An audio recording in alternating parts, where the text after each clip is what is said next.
Greetings. We are Christy and Jeff Boyd, mission co-workers of the Presbyterian Church USA. We join you from Kinshasa, Democratic Republic of Congo, where we live. Following the outbreak of COVID-19, we requested and received permission from the Presbyterian Mission Agency to stay in the Congo. We still have to abide by the PCUSA's restrictions on travel and in-person meetings, but our partners appreciate us doing so with them.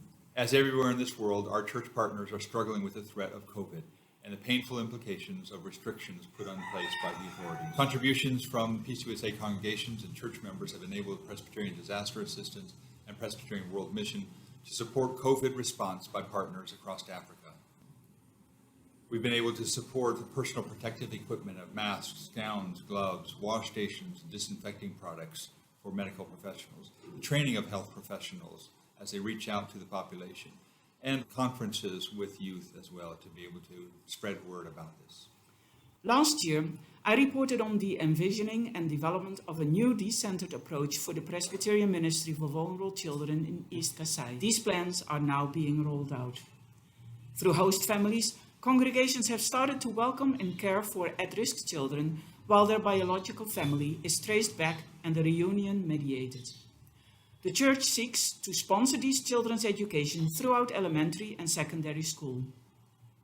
Congregations are further becoming child advocates to prevent and denounce neglect or abuse in the local community. The shift renders the ministry more sustainable and child-friendly. It prevents child abandonment and helps more children find a home. The reorganization is not possible without training the congregations. Thanks to gifts from PCUSA churches and individuals, we have already accomplished trainings for 99 congregations in the first 2 synods. Next month, there will be the training for 51 congregations in the 3rd synod, and any new gifts will go towards the training for another 42 congregations in the 4th and final synod of East Kasai. At the beginning of the school year, over 175 children will receive a school kit for them to be at an equal footing with their peers. The accompanied children are all officially recognized and documented by the state social services as vulnerable children. Last June, I was granted an exception to the travel ban to accompany Pastor Isaac Kalonji, the president of the Presbyterian Church of Kinshasa, to East Congo. After the volcanic eruption of Mount Nyiragongo, he sought a Presbyterian relief effort for those affected by the disaster that displaced over 400,000 people living in the vicinity of the volcano and in the nearby city of Goma.